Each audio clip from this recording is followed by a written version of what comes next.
Welcome to the Global Skill Development Council, your gateway to digital transformation.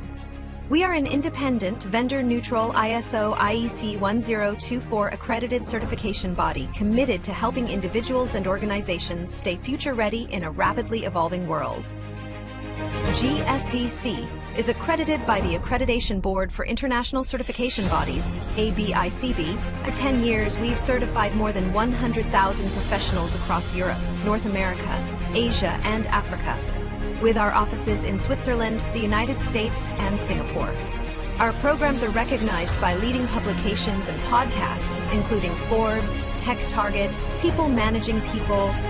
We offer 100 plus globally accredited certifications across emerging and in-demand domains like generative AI and emerging technologies, HR and learning and development, project management and agile Scrum, ISO and quality management, information security. Each GSDC certification is designed to empower professionals with confidence and help organizations stay competitive in a fast-changing landscape.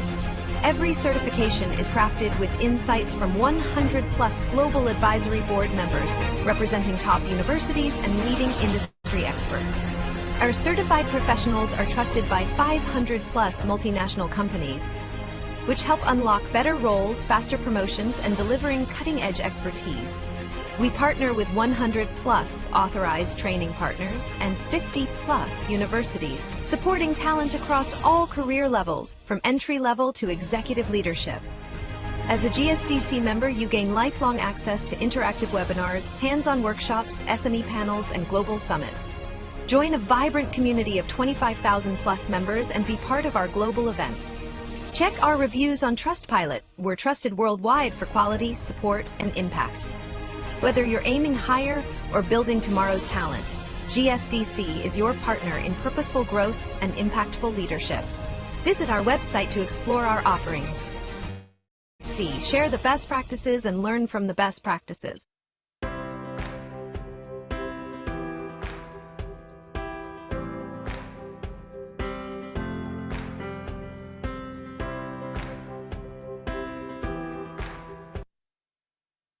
Hello everyone. We'll be starting a session now. Please allow me to share my screen.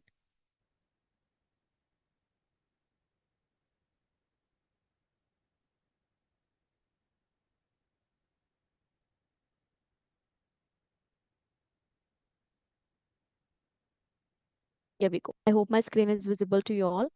And thank you everyone for joining today's session. I welcome you all to GSDC Certified Learning Advanced Prompt Engineering in Practice, third session of this series today with the theme that is Unlock the Future of AI, Master Advanced Prompt Engineering in just 5 days. My name is Preetham. If you need any assistance during this session, you can reach out to over the chat box and I'll be taking care of it. I'm very excited to host this entire webinar series. We have already done with the 3 sessions, so 2 sessions so far, and today we'll be having third session. It is started from 29 September and which will be till 3rd of October till Friday. So please do join us for the remaining session as well, as we do have this amazing panel of speaker aligned for entire series. And today, as I mentioned, today we'll be having Matthew with us, and he'll be taking us through the topic that is designing multi-step reasoning prompts for complex problem solving. So before he could start with his session, I would like to introduce our hosting organization, GSDC. So we known as Global Skill Development Council. We are vendor agnostic, vendor neutral. We're globally recognized certification body, and we are accredited by NSI and ABICB. We do have 100 plus certification portfolio with us, and we have certified more than 90,000 professionals worldwide. We have 500 SMEs. Those are subject matter expert, industry experts.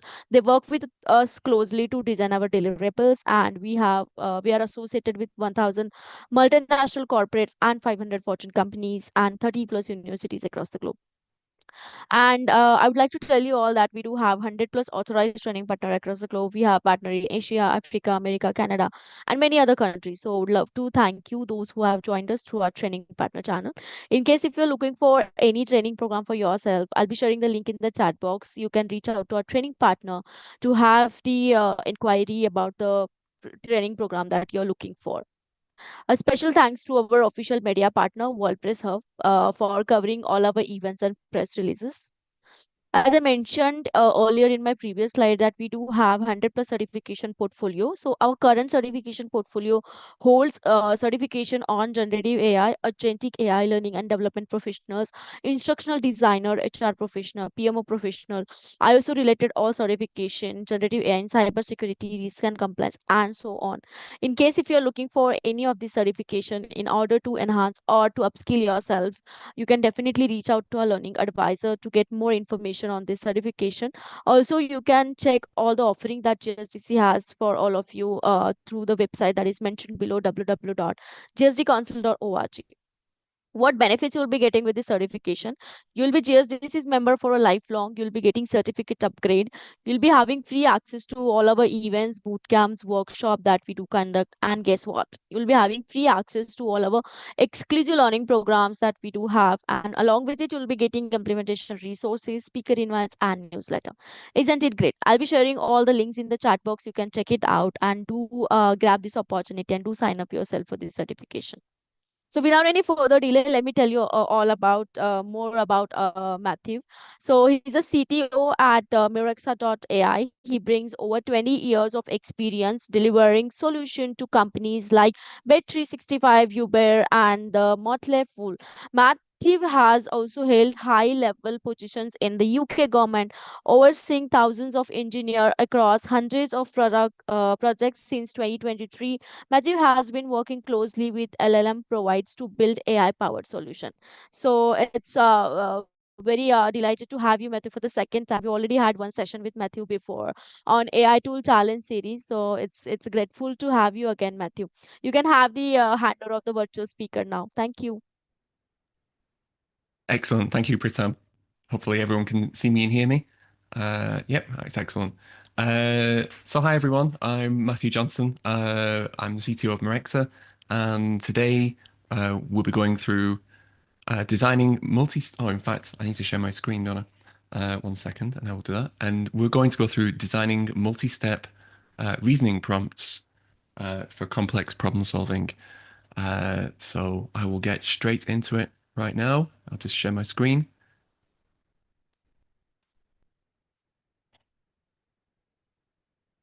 Excellent. Okay. So designing multi-step reasoning prompts for complex problem solving. But before we get into that, just a little bit like Pritam said about me, just to make sure that just to validate that I'm an expert in this domain, that I've worked with Anthropic. I've worked with the Ministry of Justice and the UK government, specifically in the AI domain and other domains, and Bet365, Uber, Motley Fool, and now at Mirexa. And if you want to contact me, my email address is right there as well. So yeah, multi-step reasoning. What is multi-step reasoning? So we face a lot of complex problems. We may not realize it every day.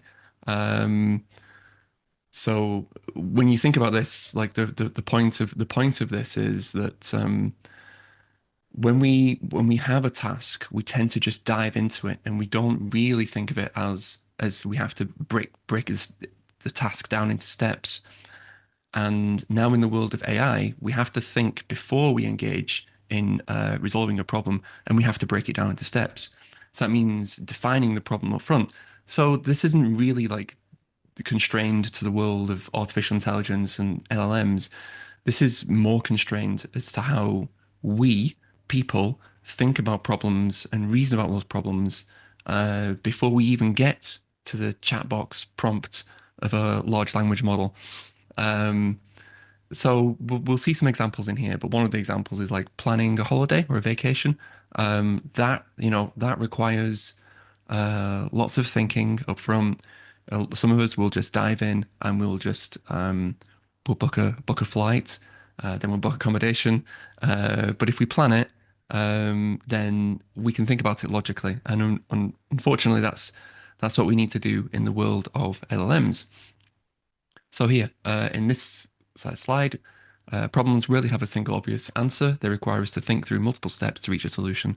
This process of breaking down a problem and tackling it piece by piece is called multi-step reasoning. And that's what we will go through today.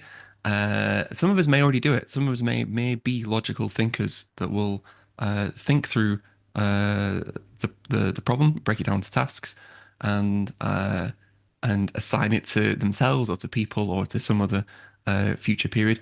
That that comes very naturally to goal-oriented, task-driven people. It doesn't come naturally to everybody, and for those people who it does come naturally to,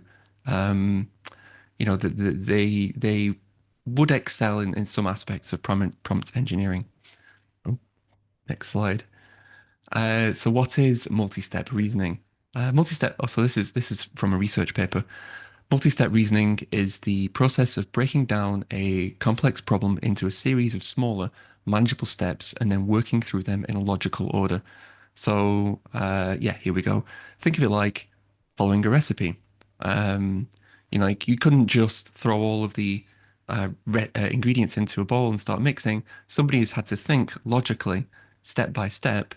Um, how do you make a cake? How do you make this food?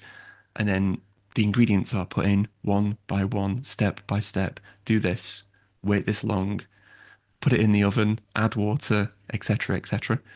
Planning a trip, which I mentioned earlier, like you need to book flights, hotel, plan activities, and then you need to do it and follow through, once you're at your vacation destination. And the same with solving a math problem. You have to break it down into steps and think about how you're going to reason about it. Even if you don't know all the answers ahead of time, you know that you will still have to break it down into steps to reach the answer.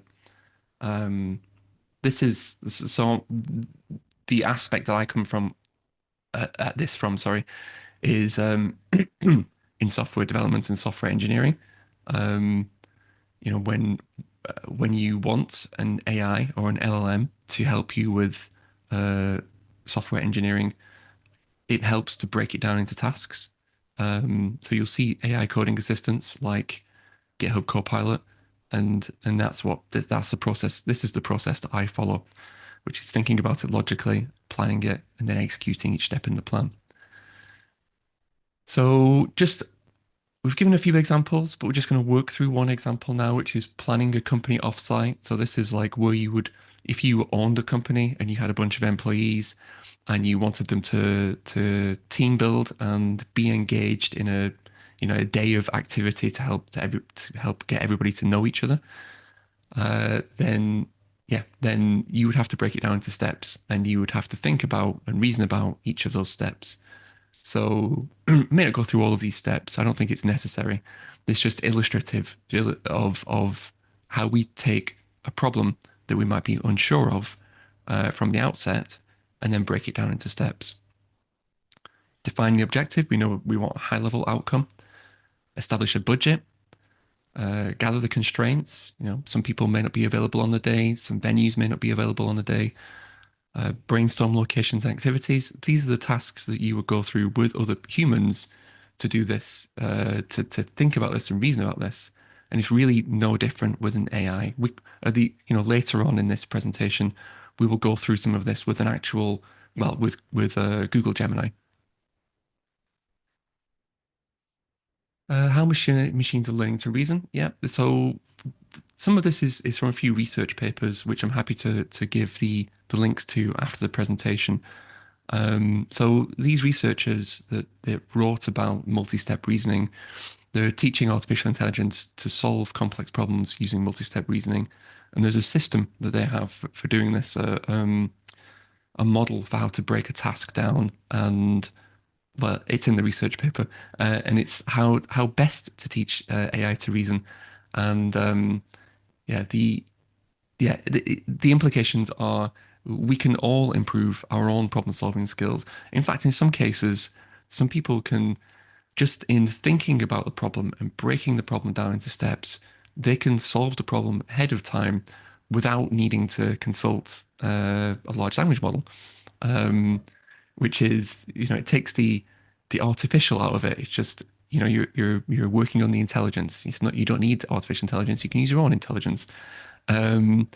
So yeah, the study is called Complexity-Based Prompting for Multi-Step Reasoning. It's quite a long-winded paper. That's one of the papers, sorry.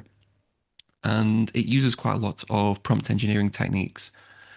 So there's a lot to unpack in all the prompt engineering techniques that it uses. There's about 8, but what we will do is we'll go through those prompt engineering techniques, and what you will see is that we can layer them on top of each other, and how each prompt engineering technique comes into its own as we go through it.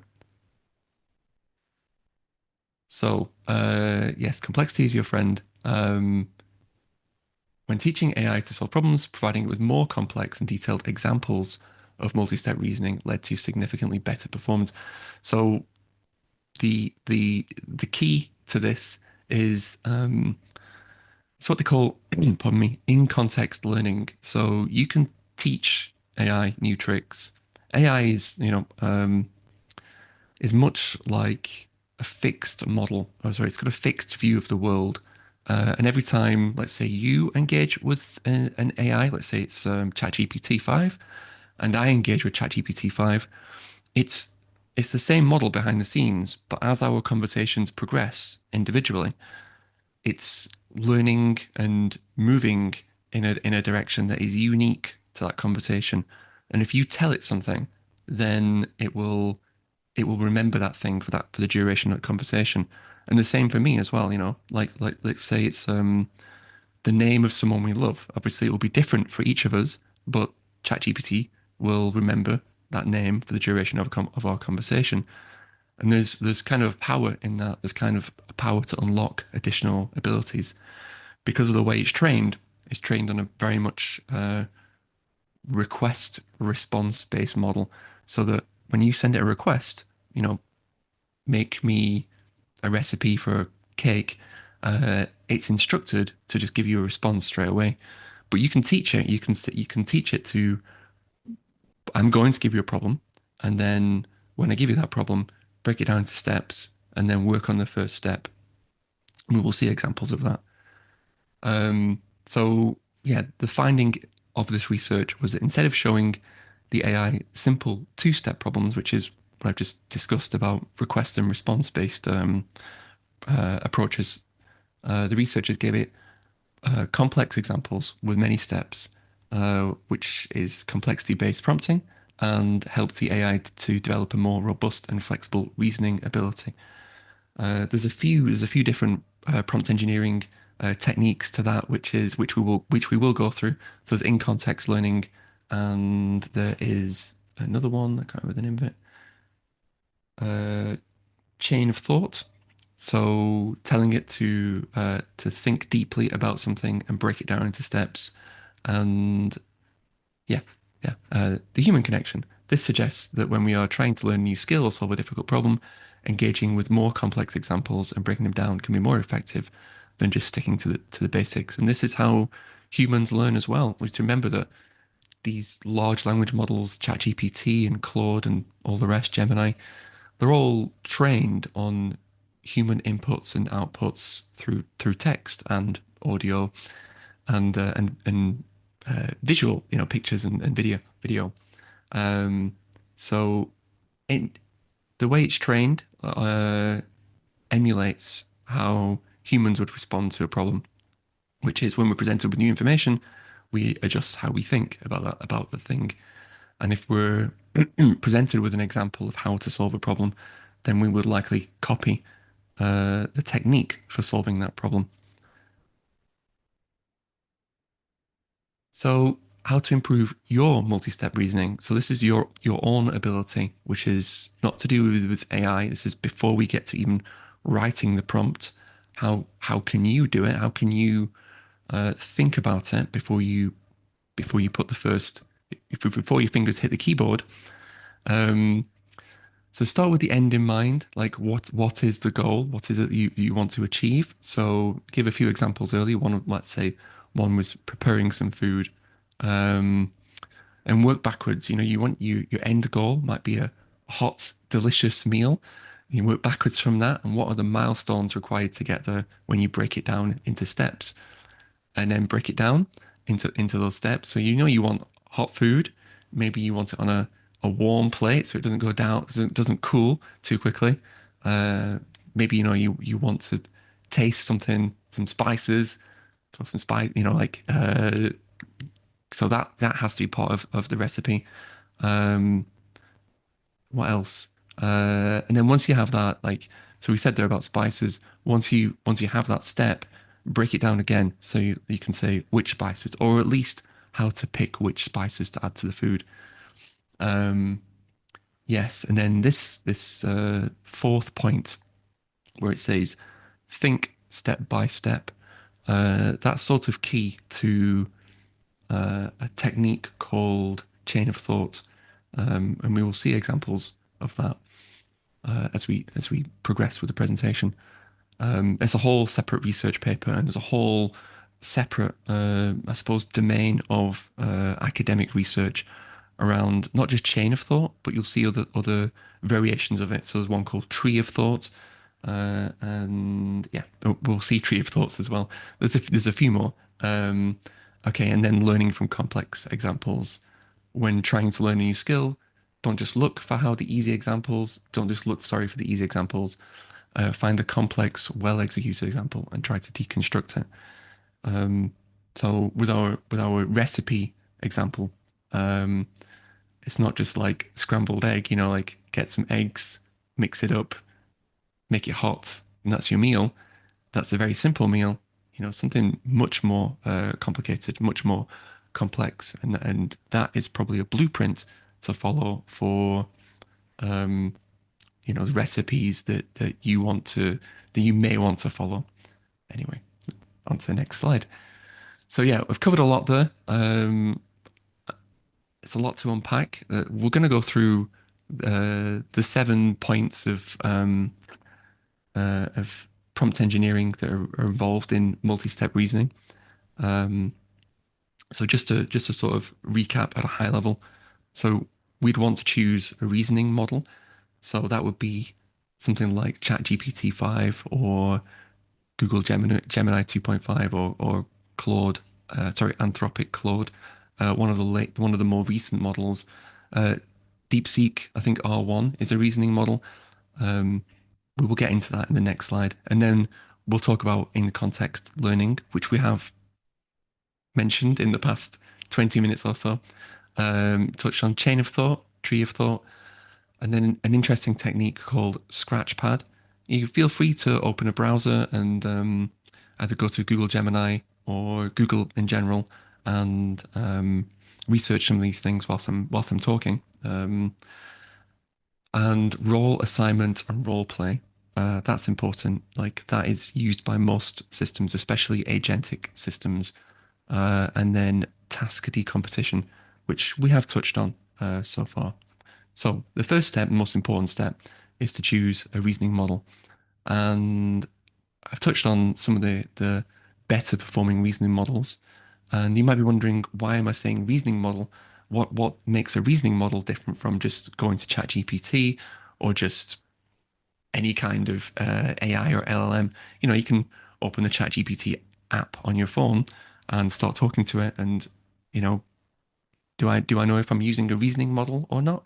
It may not be important at that point, but there are differences between all of the major models and vendors of large language models out there. So just as I said about the ChatGPT app on your phone, there'll be a Grok app. There's certainly a Gemini app. DeepSeek, I think they may have an app, and there'll be an Anthropic Claude app as well. Most of the most recent models are reasoning models, and the main difference with reasoning models is that they think. So they allot time to thinking. So when we talk about thinking isn't something that you necessarily see. Sometimes you will, and you'll see it like come across as like it'll be streaming across text, and then it will rapidly disappear because that's it thinking out loud, if you will. So when it has that body of text, and it may not be relevant to the conversation. It may not even form part of the answer that it gives you, but it is relevant for the model to reason about the request that you've made of it. And sometimes that comes across as a delay in the first answer from the model. Yeah. And this chart, sorry, is from artificialanalysis.ai, which is a really good website if you are to compare models. And it tells you the well, this is just one of the scoring criteria. So this is called Humanities Last Exam, which is specifically on reasoning and knowledge. And even though the scores themselves aren't amazing, so 26.5% is the highest scoring one there, ChatGPT 5. This isn't like super new because there's been two new models, I think, released since this chart was produced. So there may be a winner out there, maybe a higher scoring model. But what this chart does demonstrate is that these models at the upper end of the graph are certainly capable of, or more capable of, more complex reasoning, which when we think about multi-step analysis is really very important, that we want it to be able to reason about what we've asked it. So on to the next thing, which is in context learning. So as I've touched on earlier, we can teach AI something as we talk to it. So the example I gave earlier was about the name of a loved one. It may seem obvious. So yeah, one of the examples, which is actually a little bit small, is Ian is a cat, Paul is a dog, Dan is a fish. What is Dan? And the example there may seem really obvious to me and you, but we have taught the model something new there. When we ask it that question, it has to think and reason about who Dan is. So what we have here, where it says determining Dan's identity, is it's thinking. So we can see it's thinking in this example. So it says, I'm now zeroing in on the user's question. I understand I need to provide a straightforward answer about Dan's identity. Based on the presented information, my focus is on synthesizing the explicit details to meet the specific need. That's it thinking, and there's more thoughts there that are hidden away.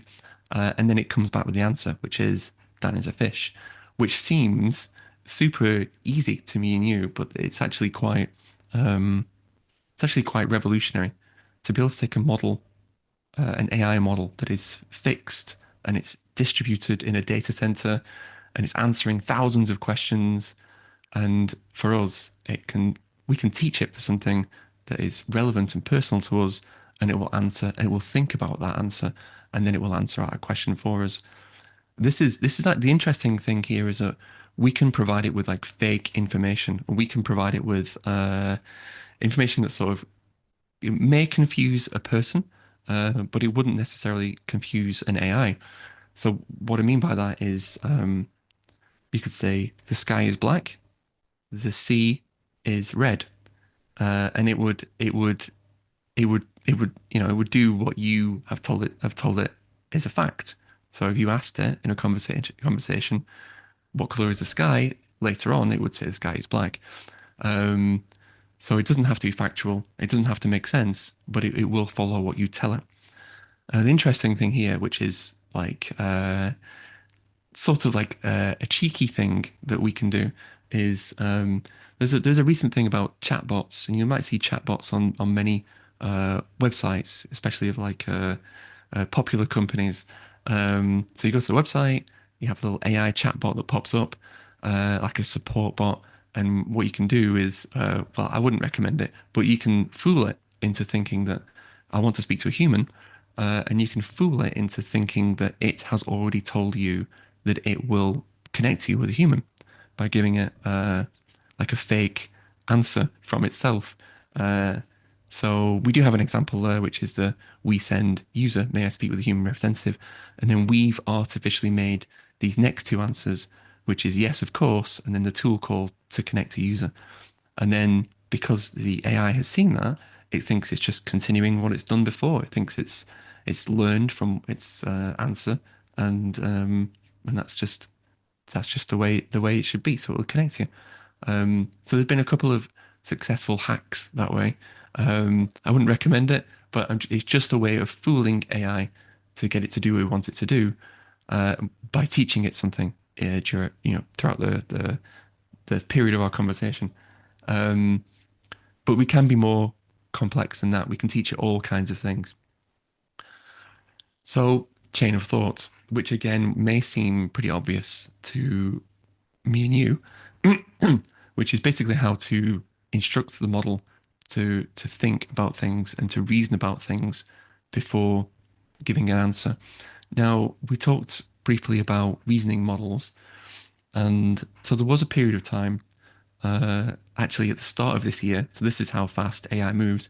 So at the start of this year, there was a period of time where we didn't have reasoning models. What we had was models that just gave you an answer as fast as possible. But there was this new technique called chain of thought, and it was very popular, either at the start of this year, I think, or the back end of last year. And it was very popular, and people realized they could get less, better answers and less hallucinations from the model. So it came from this research paper about chain of thought, and the examples they use are what they call one-shot chain of thought and then multi-shot chain of thought. I won't go into the details about what's different about that, but basically that if we ask it to think step by step, and or if we say what are the options, and we prompt the AI to think about how it might be broken down into steps, then it will do as we've asked. It will break it down into steps, and it will reason about it more logically. Sometimes we can do that over the course of several messages, but in the research paper, they just did it as one thing, like I want to make a delicious meal for my family. Let's think about it step by step, and then boom, like it will go through a list of what's needed. So it would almost guide you through the multi-step reasoning, but where it was then is not where it is now. So previously, at the start of this year, 12 months ago, you would have to do that manually. Now it's baked into these reasoning models, and these reasoning models do this automatically. And the more recent models, they know when to give you an immediate answer and when to reason and think before giving you an answer. On to the next slide, which is tree of thoughts, which is basically an extension of chain of thoughts. So this is where you would come back with basically many different options, and you would work through the options to see which one is feasible, and then go and do chain of thought on each option as we work through it. The cool thing about that is it makes it think even harder, and it mimics, if you were to sit with someone in a room and brainstorm an idea, so ideas are bouncing backwards and forwards. That's what tree of thoughts does. Now, there's a simple example here, which is give 3 possible ways to solve a problem, and then once you have those 3 possible ways, analyze the benefits and the downsides of each approach, and then choose the most promising one and give a reason why. And it would talk to, a reasoning model would certainly talk to itself and talk to you, sorry, as through the thinking step, and provide the 3 possible ways, reason about them, and then give you the best answer. I've certainly used AI to do that. And yeah, it's something you can do as well, especially with reasoning models.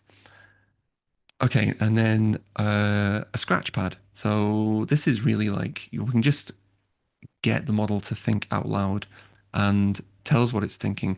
So again, reasoning models do this to a degree, but if you want a more in-depth explanation and you want to force that thinking, then you can tell it to think out loud first. Like you can say, look, before you answer my question, so if we go back to our example about preparing a delicious meal for our family, then we can say, like, think about it in steps, give you reasoning, what the top 3 meals might be, and then but don't answer me yet. So this is where the scratch pad comes in. Don't answer me yet. Just use this area to just think about your approach to the answer before you give me the answer. So we can hopefully you've seen that we're mixing a bunch of prompt engineering techniques to make the language model think harder and deeper about the answer it's going to give us before it does it, before it gives us the answer. Yeah, so there's a lot here that happens in reasoning models, which is why language models are getting better over time, but they still need a push from the human. And then we'll talk about role assignment. So role assignment is making the LLM or instructing the LLM behave in a certain way. So again, if we go back to our example about, preparing a delicious meal for my family, you wouldn't give that assignment to a doctor or a taxi driver. You would give it to a chef. So you could say, you are the head chef of the top restaurant in London, and you need to prepare a delicious meal for my family. Uh, and that is role play or role assignment, and this sort of thing is key to agentic behavior. So agentic behavior, which you will probably see in the news, like agents acting autonomously, like AI doing what it needs to do, calling tools and almost acting without human instruction.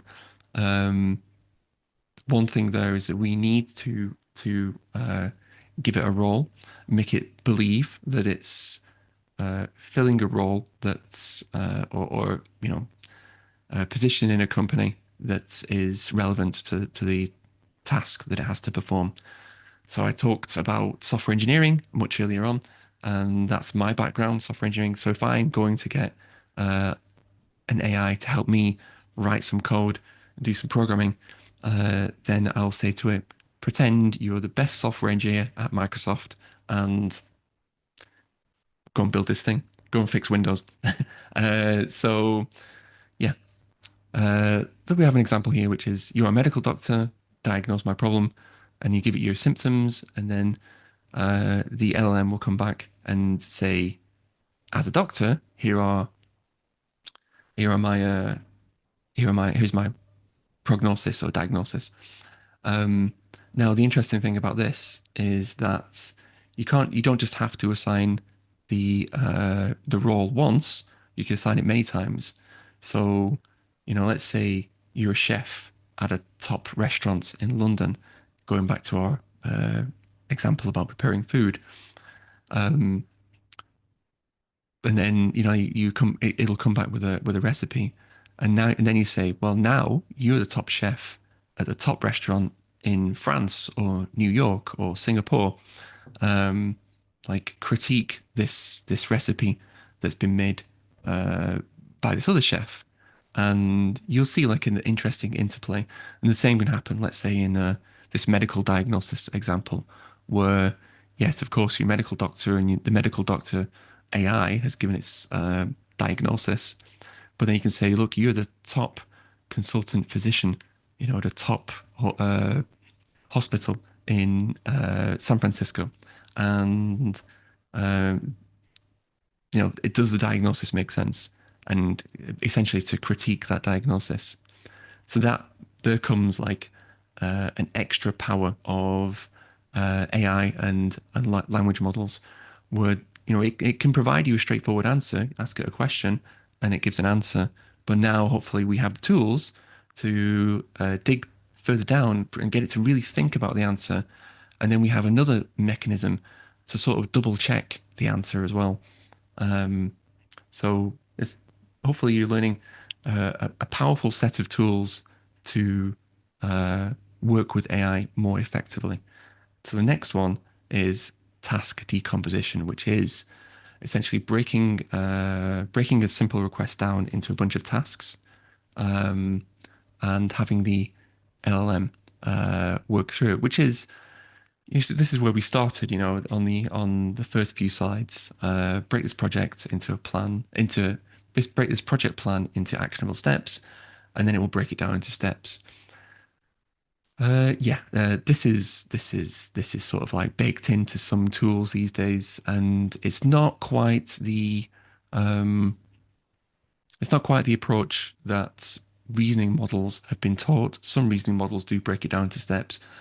But if you work with software engineering tools, they certainly do break it down into steps. So if you think about software engineering, if you're, it might be a simple request like change the logo on a website, but it will have to break it down into a number of steps. Like, okay, if we are to change the logo, is it the right size? Will it cause the page to look strange? And then how do we deploy that change? How do we test that change?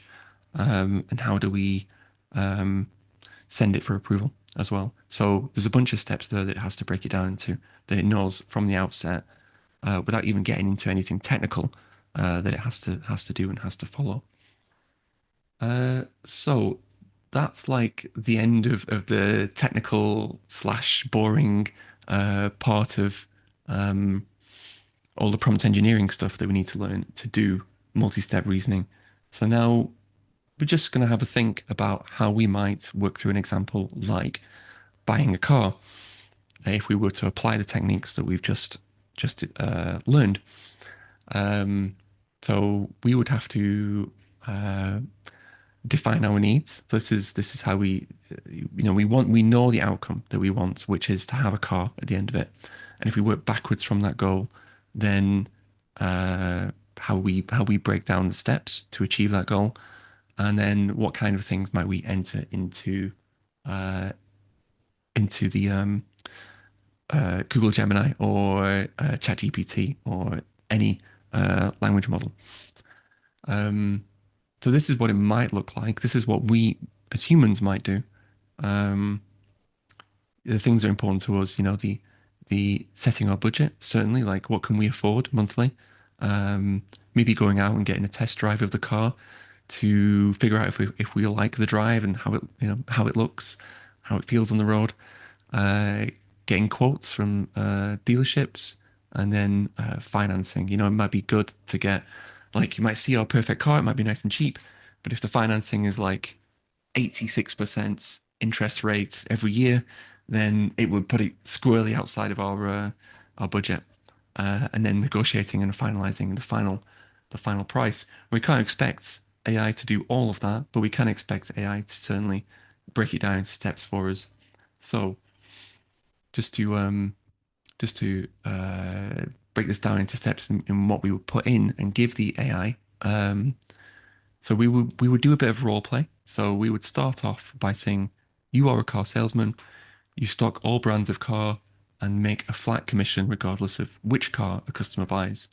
You can supply loans at 5% APR with no down payment. The reason why we've gone through this like this is it's not just role play, but we also want it to not have a bias. So, in its training, it will have seen all kinds of cars, but we want to remove that bias. So it might, let's say it's in more Fords than it has Land Rovers. So it may be more biased to suggest a Ford to you than a Land Rover or a Range Rover. And we want to make sure that it has no, if it's thinking like a salesman is motivated by commission. That we don't want it to have that motivation, regardless of brand of car. Yeah, and then we give it the use case. So we've the first bullet point is role play. The second bullet point is like a use case or the scenario in which the car is going to be used and why it's important, and the constraints as well. So the customer is a caregiver, someone who is like a home working nurse and looks after people in the house and needs a reliable car. And we set a budget. And the reason for a reliable car is if you were traveling backwards and forwards all day to different people's houses, providing care, then it would definitely need to be reliable. You couldn't afford to have a breakdown. This is very much the case in America. It's still covered by manufacturer's warranty, so that if it did break down, you wouldn't face any unexpected costs. The car will be used to get to and from patients' homes across the San Francisco Bay Area. Seems like a random example, but this example is actually like it's not personal to me, but I've worked in this scenario where this is important, and sort of been tasked to do something like this myself, although I didn't give it to AI at the time. And then create a list of tasks that the customer needs to consider before engaging in such a purchase. So it's not necessarily tree of thoughts or chain of thought in this. What we can do is I can copy this and hopefully put it into Chat GPT. I don't know if the next, yeah, I'll put it into Google Gemini. I think we've got time. Yeah, we've got 15 minutes, so we're nearing the end as well. So we will do that. Let's see. So we've got Google Gemini here. And if I can take this prompt. Oh, let's just paste a picture of it. 1 second. There we go.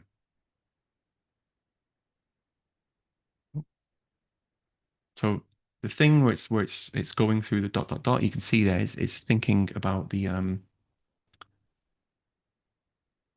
hopefully you can see the screen. Hopefully I've not shared the wrong screen. Yeah, so you can see. Can you see the right screen?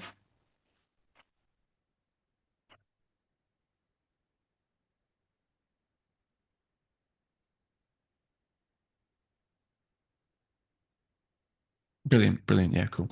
Thank you. Okay, so yeah, you can see that.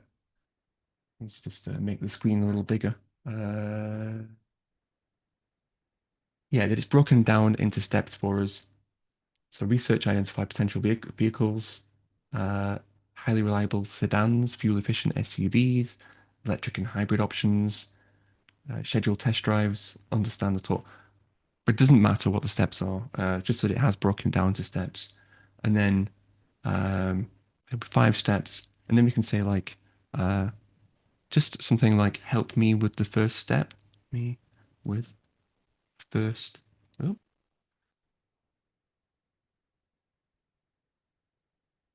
and then again, it will think. I'll make this bigger actually.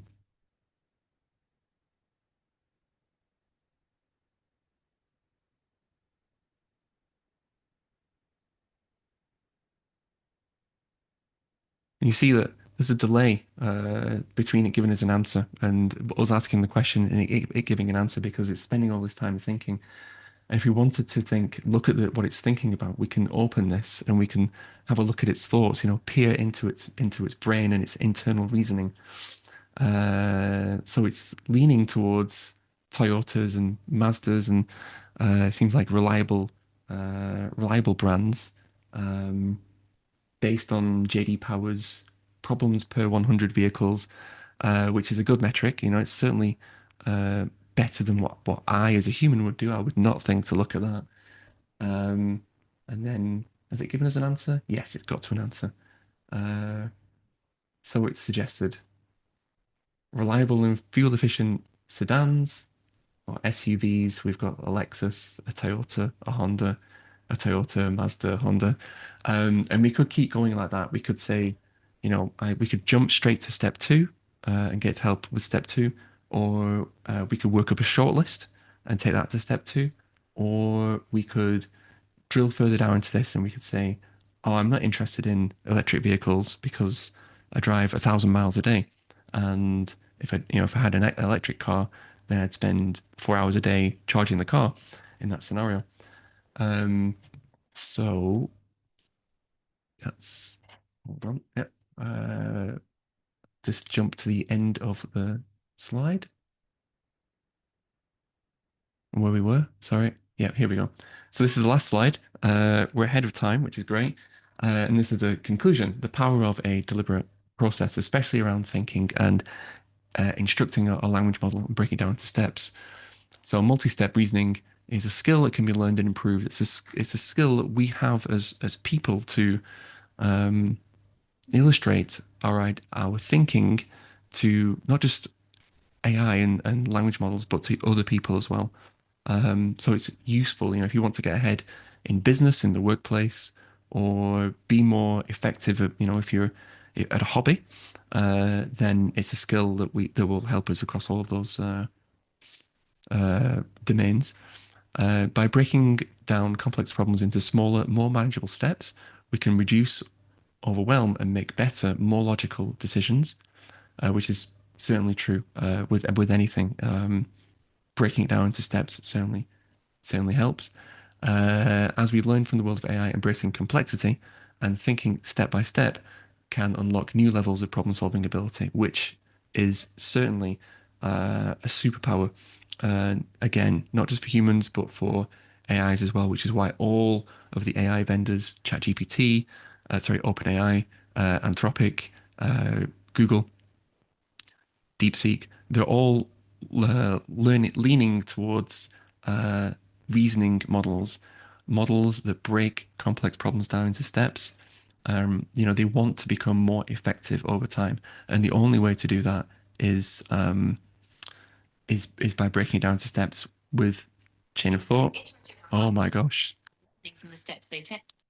That's because I don't know if you heard that, but as my phone, just because I said Google, and it answered. Um, yes, so thinking about step by step, yeah. So these models will be reasoning models in the future. They will break down complex problems into steps. They will be able to identify complexity in the future. Um, Complexity is sort of uh, it's sort of a key problem in the world of AI. Like how can we know to give a quick answer for something that is not complex versus, maybe spending a few hours on solving a really complex problem. Um, yeah, and then you have the steps in this slide, hopefully, or in this slide deck, and hopefully you've learned something from this. So you can start practicing this approach today. In real life or with a language model, and just refine and work through it. And that's it. That's the end of the slide deck. I am happy to take questions. So we have a whole bunch of questions, but I'll let Pratam guide me through which questions to answer. Yes, absolutely. Thank you so much, Matthew, for another wonderful session. Thank you very much. So we'll be quickly jumping into Q&A. I would like to request all the participants drop your questions that you have in your mind right away so we can take it. So I'll be reading the questions that we have got during the session. So starting from Tushar, how to differentiate between prompt, because what may be a multi-step prompt for you may not a multi-step process for me. How to overcome this? How's the differentiate between a normal prompt and multi-step prompt? Yeah, it's a good question. The key is to break it down step by step. So, or at least to instruct the language model to break it down step by step. There has to be something in your prompt to tell the language model to think about it in steps. You can do this. You could do this just by, like in a single thing. You could just say, "Oh, I want to make a meal. Think about it step by step." Or you could say, "I have this problem. Let's think about it step by step. But don't answer me. Just um, tell me what you're thinking, and tell me how you would solve this problem." Wonderful. Thank you so much. Can we move to the next question, Matthew? Sure. Yeah. Yeah. Okay, great. Okay. Um, there's a question from Bharat regarding reasoning models, and for upcoming slides, can you make it simple by using non-technical language as well? I think this is regarding the demo question. Yeah. Yeah. So non-technical language. Yeah. Well, yeah. So we can certainly, like, in future presentations when we do this, use non-technical language. And I suppose that's the point of these questions and answers, is because a lot of this comes from research, and research and the research papers are themselves technical. So I've already gone through like a process of trying to break it down and make it not technical.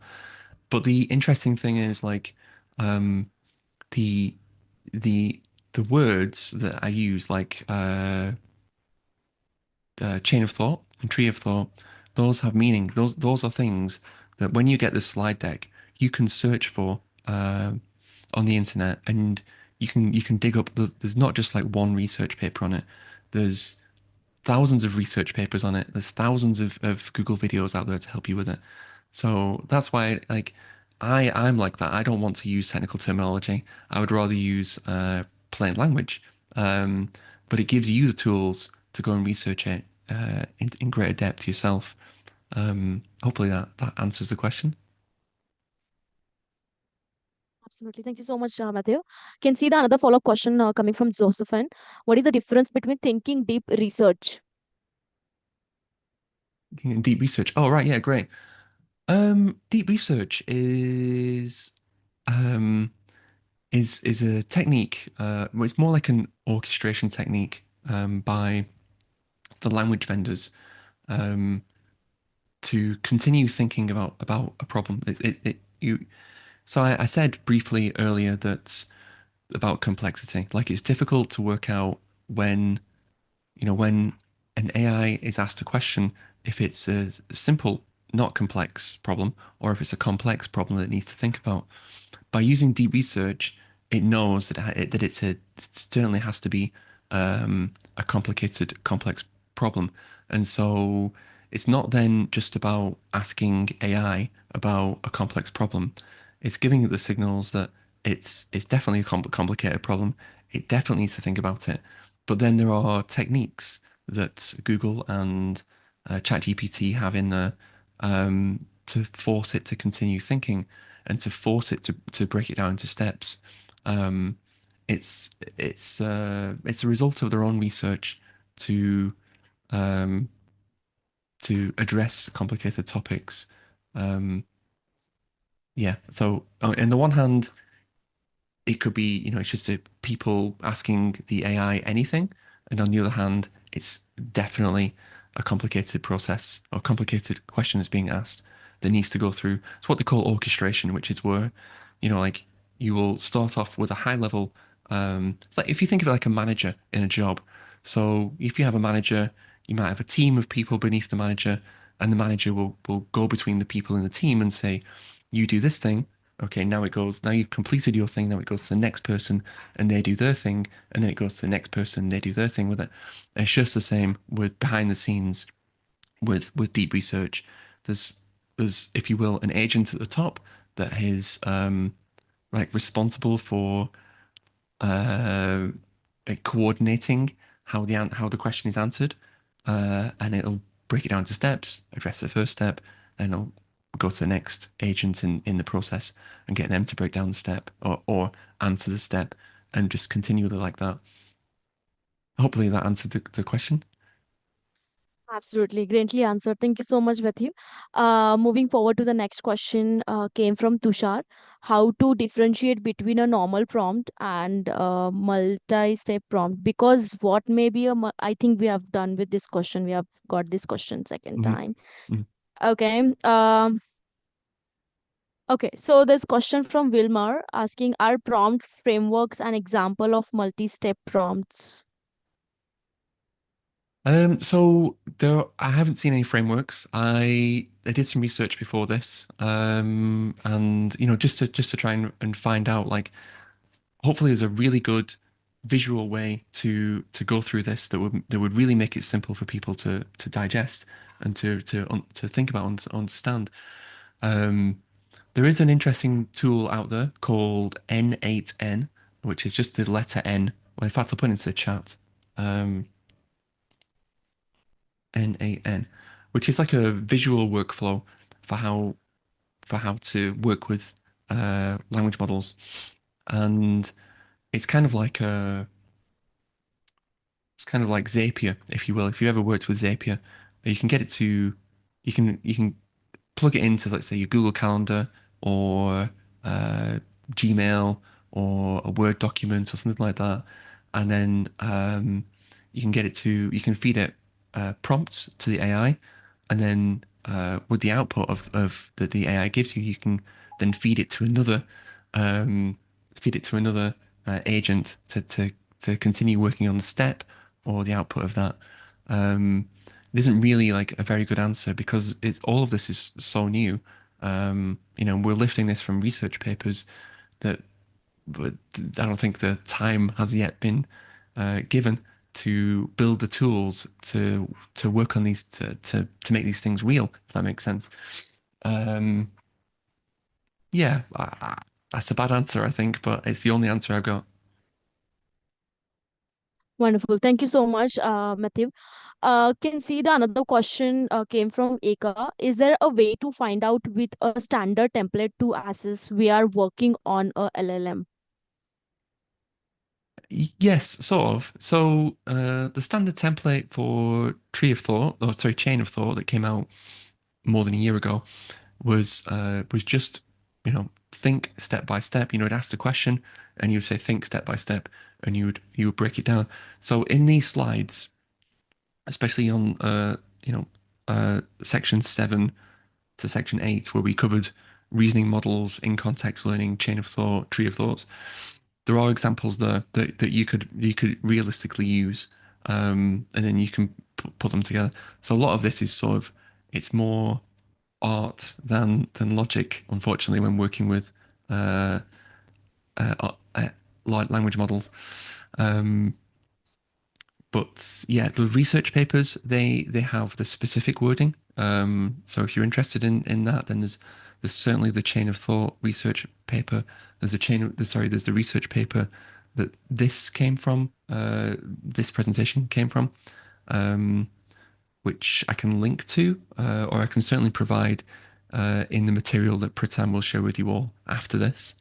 But it's what you would notice that it is tailored to the use case. It's not like a standard one prompt does everything, if that makes sense. Great. Thank you so much, Matthew. Another question that we have got from Bharat. To keep language simple and humanized in both input and output, what phrasing approach would you suggest? Maintaining a conversational tone and generate natural, fluid responses. Yeah, it's a good question.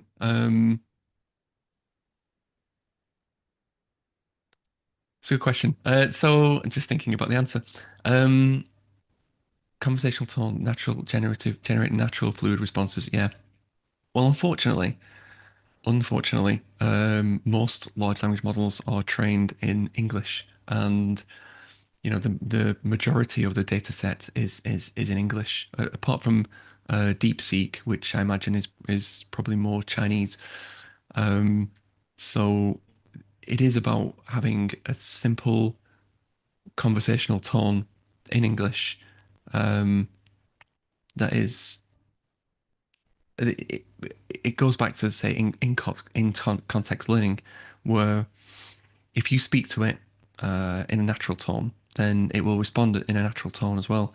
And you have to think about how the models are trained, and they're trained on data from the internet. In fact, a lot of data comes from Reddit. Uh, so it's trained basically on how people interact on Reddit. There's some from Wikipedia, but Wikipedia isn't as rich of a resource as Reddit. Um, and yeah, keep the language simple. Um, might be better to, in some cases, you can get the AI to refine the prompt for you. So you can say, let's say, I'm thinking about asking an AI about how to prepare a meal, but I'm not sure how to ask the AI. I want to use the most recent prompt engineering techniques to get the best answer, and the AI can give you the best prompt to then reprompt the AI, if that makes sense. Yes, thank you so much, Matthew, for answering this question so far. We'll be taking few more questions as we still have some time. So drop Mhm. your questions right away, all the participants. So can see the question from Musa. How can prompt engineers will continue to use the AI software or the ChatGPT apps in order to improve their job performance and productivity in their organization today? Yeah, good question. Um, well, I mean, to build on the last answer that I gave, you can ask the AI to improve your prompt. It's I saw a couple of research papers that they do this, and it turns out to be quite effective. So, uh, let's say you're the world's worst prompt engineer, or you are brand new to working with language models, and let's say you want to write an email or a response to an email, but you want the tone of the email to be, I don't know, friendly, or you just paste the email in to ChatGPT, which would be like the worst prompt engineering technique in the world. Um, as long as you like, as long as you ask it before you do that and say, "Please, can you help improve this prompt?" Then it will give you a response that is something like a good prompt. Um, the only other advice to that, which like we can lean on the artificial intelligence and language model to do the work for you. That's one answer. The other answer is that we stay ahead of the topic by researching the latest materials, the latest research that comes out, and attending events like this where you can learn about the latest prompt engineering techniques. I would stress that the latter is probably more important for your own learning. And you may not have the budget for this, but the more you can work with language models, the better. Ask them everything. Ask them anything. There are no bad questions. There are no bad ways to do it. There are people out there who have never done prompt engineering and they've asked a question to a language model and they've broken the system. They've done something that the engineers never accounted for. So that's innovative in a way. Someone who's never touched it can do something that is completely innovative by asking a regular question. And I would encourage everybody to do that. I would encourage everybody to work, like side by side with AI every day and incorporate it into everything that they do. Not because like AI, like I think that AI should be everywhere. There are people who are bullish on AI, who think AI is brilliant and should be everywhere, but because it is a genuine productivity improvement once you learn how to use it. And that's the important part, learning how to use it. When you spend time with it, like there's a 10,000 hours thing. If you like, this is what they say about chess or anything. If you want to become a master at something, then you have to spend 10,000 hours. But because AI are doing the thing, because AI is so new, nobody has put in 10,000 hours yet, which I think is like 3 years worth of work. So as long as you start now, you'll be streets ahead of anybody. Another year from now, things move very quickly. Even 6 months of prompt engineering and working with AI can be a massive boost to informing how you think about AI and how you work with it. Great. Thank you so much, Matthew. We'll be taking few last two questions, maybe because we are almost done with the scheduled time now. Sure. So, can see the question that we have got from Suraj, which is most powerful AI tool, Gemini, ChatGPT, DeepSeek, Grok, etc., to research coding slash programming problems or examples, give the best output. Yeah, okay. Just trying to find that question because it's quite Okay, a. I received it over DM. I pasted it in the main chat box. You can check it out. Oh, right, okay, brilliant, yeah. It's the most powerful AI tool, Gemini, ChatGPT, DeepSeek, Grok, to research coding. Oh, programming problems, right, brilliant, yeah. So Anthropic, Claude 3.5 and 3.7 and 4, they were the cutting edge, or what they call the state of the art. Um, Now, I think about 3 months ago, ChatGPT 5 was released, and ChatGPT 5 is very good, And if you go to this website, Artificial Analysis, it can give you these benchmarks to demonstrate how good a model is at a certain task. And for coding, I think ChatGPT 5 on those benchmarks is the highest performer, and they're always trying to outdo each other. All these providers of language models. So the very top, you'll have DeepSeek, ChatGPT 5, and I think Anthropic Claude 4.5 was released 2 days ago, and they all claim to be very good. At They all claim to be like state of the art and very good at coding, and they're all about equivalent if you look at the benchmarks. And some of them, what they do is they work too hard to please the benchmarks, and then in real life they don't work and they don't fit the need for people. So I go on Reddit and you see all these different things about what people think about the latest language models.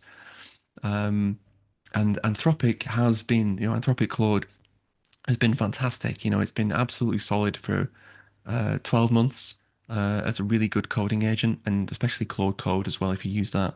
But then I've recently switched to ChatGPT 5, and I use Windsurf, and I think that's great. It does everything I need it to do. Oh, but then when Claude 4.5 came out, I switched back to Claude 4.5, and that has been great. So they're all about all about neck and neck. Great. Thank you so much. I hope, Suraj, you have got your answer. Can see the next question. We'll be taking this question as the last question for today. Mhm. Can see the question that we have got from Sebastian. Is it true that our inputs to ChatGPT will become a public domain? Well, oof. So there was a setting on ChatGPT which, if left on, would leave your answers published on the internet, or your conversation published on the internet. ChatGPT removed that. So you could go on Google and there was a specific Google prompt that you could give, and you could see well, not everybody, but a lot of people's conversations with ChatGPT. That made it into the news, into newspapers and online news outlets, and OpenAI just removed it. Um, there's a lot of like caution around privacy, and none of these companies, they all want to be leaders, but they're all very cautious around privacy. So since ChatGPT have had that recent scare, I don't think they would risk doing anything that would violate privacy rights, especially with, you may have seen this in the past day or two. California have just passed a new AI bill, which would limit what ChatGPT and all the AI vendors do, because they're all prevalent in California. They're all subject to its laws, and the same with the EU bringing in new AI laws, and the UK bringing in new AI laws as well. These vendors are going to be restricted if they, well, in terms of respecting and violating the privacy of users. The ones, so what might happen there is something interesting, which is that the Chinese models, DeepSeek, and I think there's another one by Alibaba, they, because they don't have to respect privacy. They may be more liberal what they do, and they may advance faster in terms of capabilities of the language models, because they'll have more training data. So it's a funny one. I think that they have to respect privacy laws. I think they will respect privacy laws. But if it comes out, let's say, 12 months' time, that let's say hypothetically AGI is achieved, which is artificial generative intelligence, which is like human level intelligence by China, and we all switch to the Chinese model, then in theory, hypothetically, they don't have to respect those privacy laws. So it would accelerate the development of their models. It could go into the realms of science fiction, but we just don't know. Hopefully, they will respect our privacy laws. Yeah. Wonderful. Thank you so much, Matthew, for answering all the question. Unfortunately, we won't be able to take more questions. I can see a lot of questions we are getting. We have got question from Mahesh. Mahesh, I'm extremely sorry, as we have already done with the scheduled time. Mhm. Do reach out to Matthew over the LinkedIn. I've shared his LinkedIn profile link in the chat box. You can check it out. And thank you very much, Matthew, for amazing session and covering all the questions almost. Before I move forward, would love to hear final thoughts from you for all our participants today. From me? Yes, of course. Oh, yeah, I enjoyed it. Yeah, great questions and great friendly audience. So I enjoyed reading the chat as well whilst I was giving the presentation, which was a little bit distracting, but I did enjoy what people had to say. Yeah, and just a warm environment. Thank you very much for having me. Wonderful. Thank you so much, Matthew. We'll definitely reaching out to you again for further sessions as well. Thank you so much. As I made an announcement that we do have some great news for all of you. So this is regarding today's feature certification, that is certified prompt engineering. You can opt out for this certification. You can use this promo code, which is prompt 20, to get an amazing discount, which is 20% off. So do grab this opportunity, as you must be aware that whatever the certification GSDC provides, that is lifetime validated once, and that comes along with the learning resources where you'll be getting a lot of case studies, e-learnings, and book of knowledge. Also, these certifications are lifelong learnings, which gives you learning flexibility, and you'll be getting chance to connect with our training partner channel. Also, you'll be having opportunity to work on the capstone project, that is real-time AI simulation practice. So do grab this opportunity. I have already shared the offer details along with the link in the chat box. You'll also find the promo code in it. So do grab this opportunity and do sign up yourself for this. And this is utility tool.